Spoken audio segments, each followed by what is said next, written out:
یہ کراچی ایئرپورٹ کا model colony کی جانب والا وہ ویران حصہ ہے جس میں تقریباً 32 ہوائی جہاز گزشتہ 20 سال کے دوران کباڑ کی شکل اختیار کر گئے ہیں۔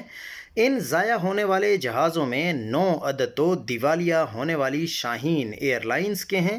اس کے علاوہ پی آئی اے کے بھی 6 انتہائی مہنگے جہاز شامل ہیں۔ وجہ صرف اداروں کی آپس کی لڑائی ہے۔ ان لاوارث جہازوں کے تمام قیمتی پرزہ چوری ہو چکے ہیں۔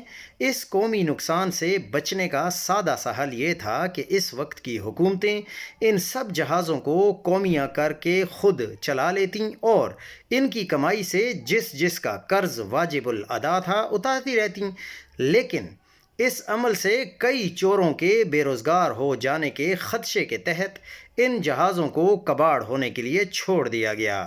ذرا بوئنگ 737 اور ایئر بس کی قیمتیں گوگل کے ذریعے دیکھیں تو بخوبی اندازہ ہو جائے گا کہ انتظامی امور کی خرابی سے پاکستان کے اداروں اور اثاثوں کی کس قدر تباہی کی جا رہی ہے۔